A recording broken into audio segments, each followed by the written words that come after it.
Olá a vocês que acompanham aqui a nossa programação na TVI. Estamos começando mais um programa Atualidades.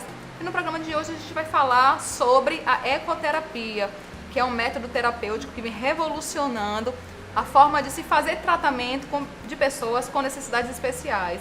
E para estar conversando sobre isso com a gente tem aqui hoje a participação da Catigiane Brito, ela que é psicóloga, e também o Marcos Faustino, ele que é diretor da ASB, que é a Associação Sul-Baiana de Ecoterapia, certo? Eu queria começar falando um pouco sobre o que é a ecoterapia. A ecoterapia é um método terapêutico, né, que iniciou-se no Brasil em 1989 através da ANDI Brasil, onde neste ano fez-se os primeiros atendimentos ecoterápicos. E esse método, ele é um método educacional também, que utiliza o cavalo dentro de uma abordagem multi-interdisciplinar para melhorar a qualidade de vida de pessoas com necessidades especiais. Falando ainda sobre esse método, certo? Como foi que ele surgiu aqui no Brasil? Então, ele surgiu no Brasil, trazido pelo então presidente, na época, presidente da ANDI Brasil, o Coronel Marcon, foi quem trouxe a ecoterapia aqui para o Brasil. E em 1989 iniciou-se a ANDI, né, que logo depois, em 1994, veio para a Bahia através da ABAE, Associação Baiana de Ecoterapia, onde a senhora Maria Cristina foi a precursora da ecoterapia aqui na Bahia. Doutora Catigiane, você como psicóloga, como é o envolvimento dessa área junto a esse procedimento?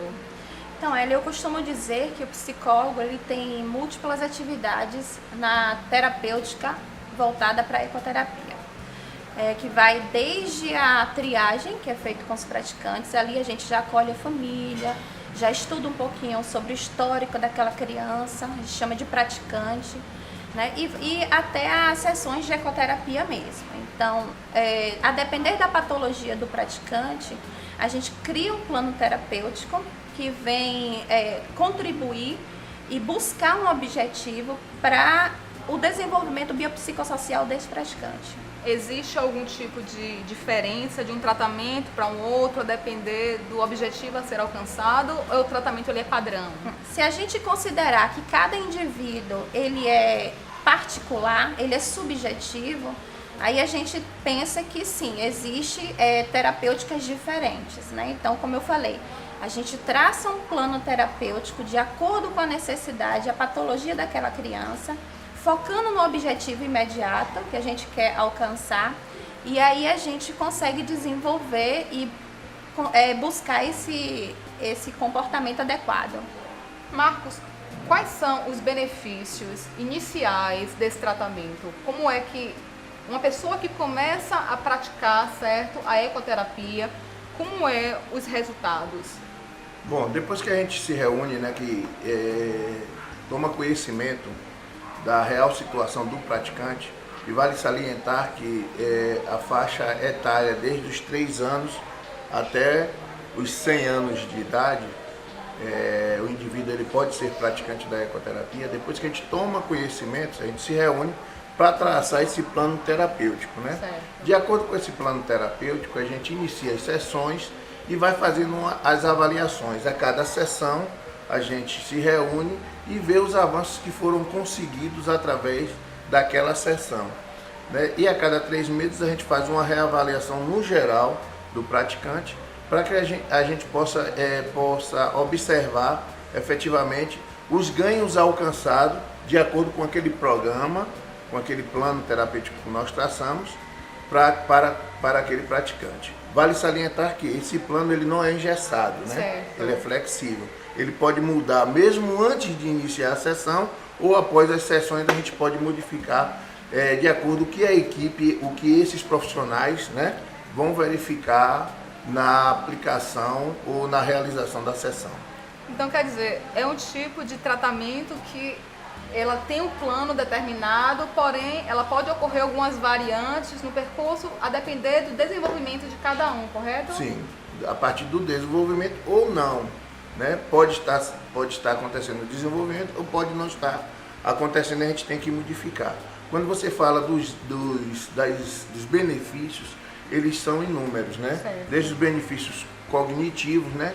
Da parte psicológica, e os benefícios motor, da parte física, né?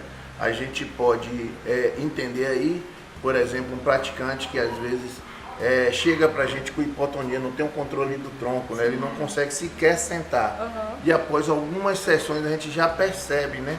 Que ele começa a ter esse início de controle de tronco, aí ele já passa a sentar, e às vezes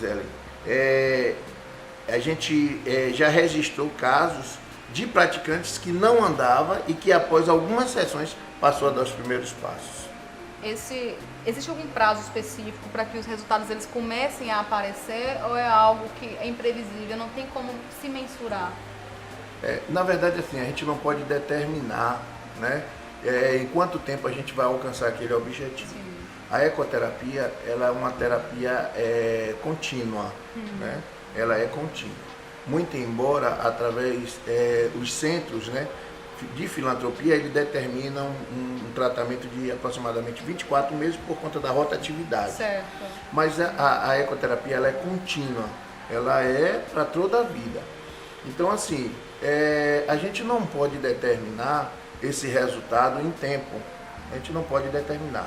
Isso, existe uma série de variantes, né? Desde o próprio praticante, né, da vontade. Sim, claro. E até mesmo do meio em que ele vive, da família. Então, tudo isso contribui para o avanço significativo daquilo que a gente busca através da ecoterapia. Então, a gente não determina um prazo, um tempo para isso. Então, aos poucos e gradativamente isso vai acontecendo.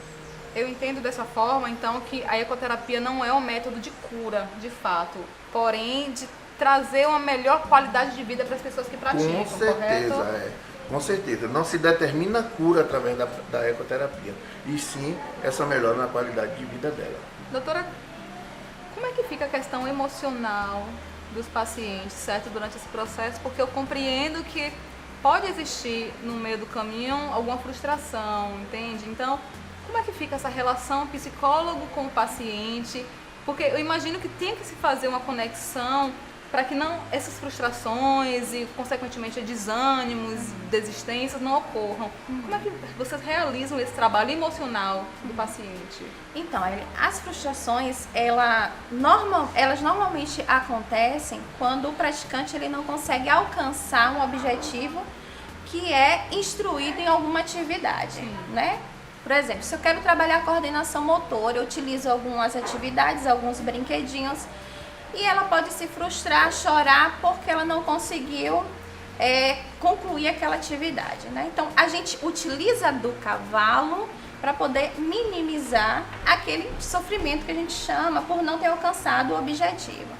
Então, a gente costuma dizer que o cavalo, ele é um instrumento de ganhos, né, biopsicossocial. Então, a gente sempre utiliza o afeto, né, a comunicação da criança com o cavalo e com a própria equipe para poder reduzir mesmo essa frustração e dar certo.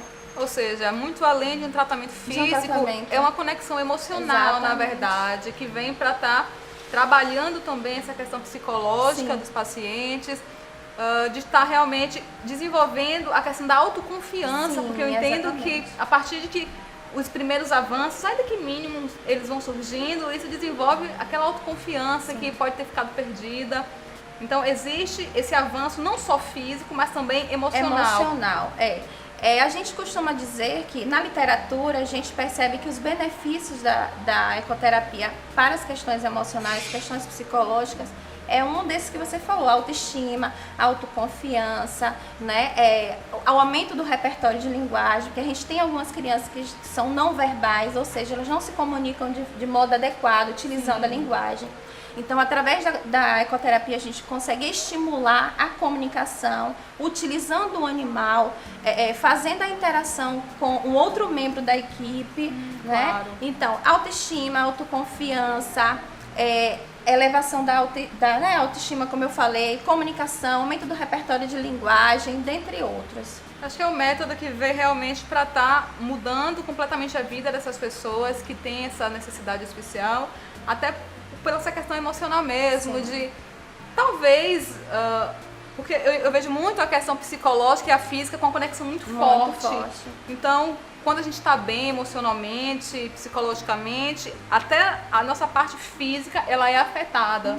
Então, esse bem-estar que isso causa, talvez seja um dos segredos que trazem esse reflexo positivo na questão física do paciente também. E ainda falando sobre isso, quais são os tipos de necessidades especiais das pessoas que praticam a ecoterapia? Existem patologias que são indicadas para a prática de ecoterapia e existem algumas que são contraindicadas.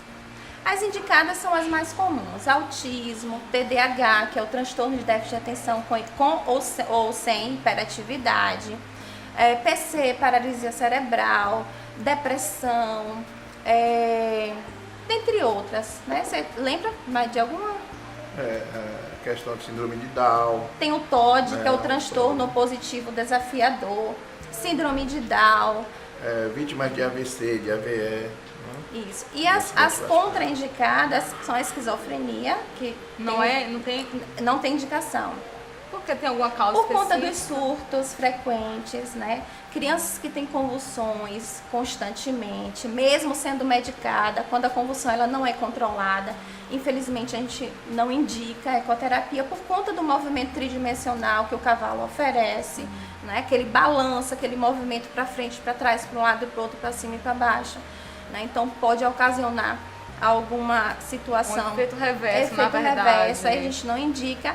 E a equinofobia, que é a fobia a cavalo. Isso ocorre com muita frequência? Não, nós só tivemos um caso de equinofobia, a gente ainda tentou, mas infelizmente não tivemos bons resultados não, então foi melhor dar alta. Sobre os praticantes, certo? Existe alguma indicação com relação à idade? A partir de quantos anos a pessoa pode começar a fazer? Qual é o limite para estar realizando? Como é essa questão da idade? Na verdade, assim, nós passamos a assistir praticantes a partir dos 3 anos de idade. Né? Começa cedo, né? A partir dos 3 anos de idade, a gente já começa com as terapias. E aí, como eu disse, né, vai até os 100, 110, 150 anos. A ASB hoje é o nosso praticante que tem a maior idade, uma praticante com 64 anos de idade, né? Que ela teve AVC por 2 vezes e que nunca tinha tido uma experiência com cavalo, e aí ela veio ter essa oportunidade dentro do nosso centro de ecoterapia e que melhorou sobremaneira a condição dela, né? A condição dela, e hoje até a autoestima dela está muito elevada, né? Está muito elevada, ela já consegue até ficar em pé, que ela tem limitação motora, mas ela hoje já consegue ficar em pé e já faz muitas coisas dentro de casa, já sem a cadeira de rodas. Pessoas que sofrem esse tipo de paralisia, então pode estar fazendo tranquilamente a ecoterapia, porque realmente beneficia a questão do retorno dos movimentos.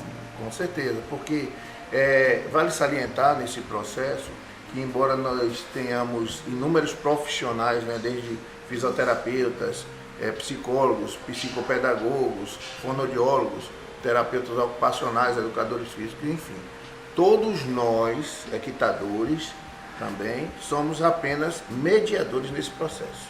Eu vou fazer o intervalo comercial e nós voltamos já aqui no Atualidades.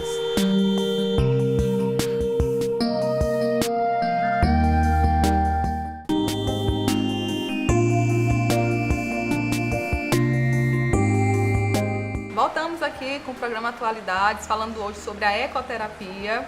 E agora eu vou querer, Marcos, que você fale um pouco sobre todos os profissionais envolvidos nesse trabalho. Como eu disse no quadro anterior, a ecoterapia é uma terapia que reúne muitos profissionais, né?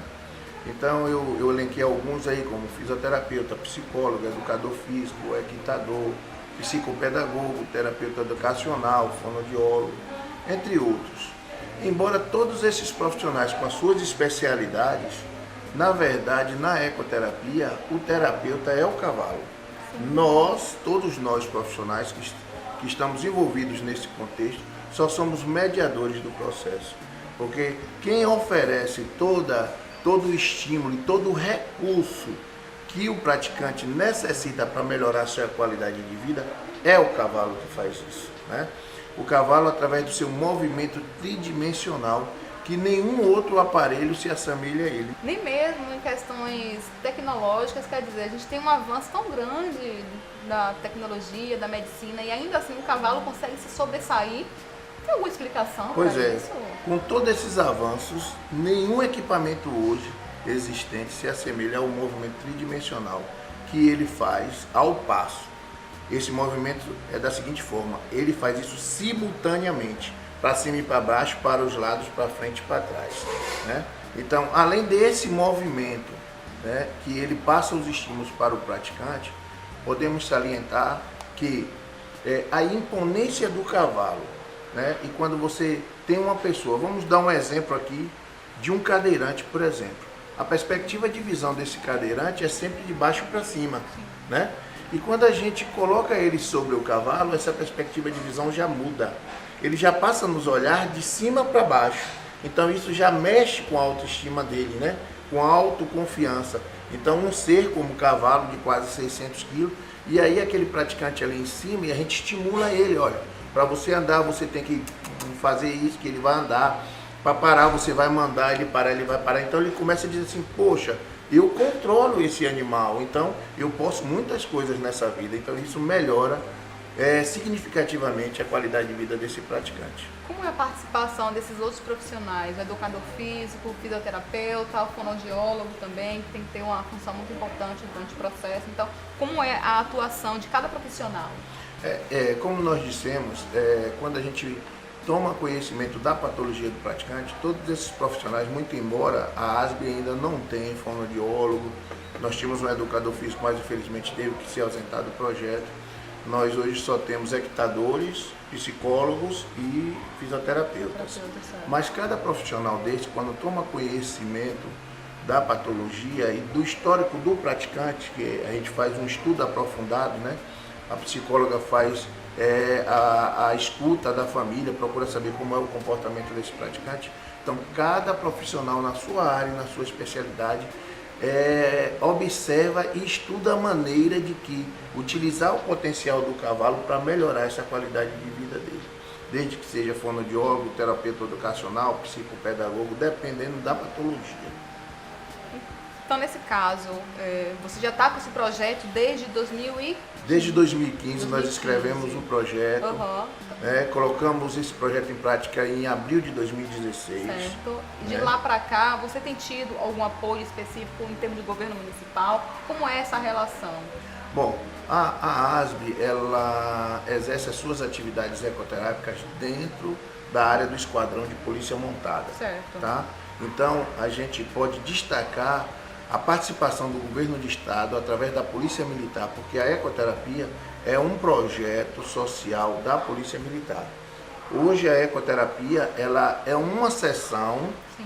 dentro do Esquadrão de Polícia Militar que faz parte do organograma. Uhum. Né? Então, o governo do estado, a contrapartida é através do cavalo, Certo. do espaço, da assistência médica veterinária e de toda a manutenção desse animal. Eu entendo que seja um custo alto também. Hoje um cavalo ele tem um custo mensal, se tudo ocorrer bem, em torno de R$800, né? Se tudo ocorrer bem. Bom, mas a nossa equipe de profissionais, elas são civis, não são militares, né? São equipes de profissionais voluntários.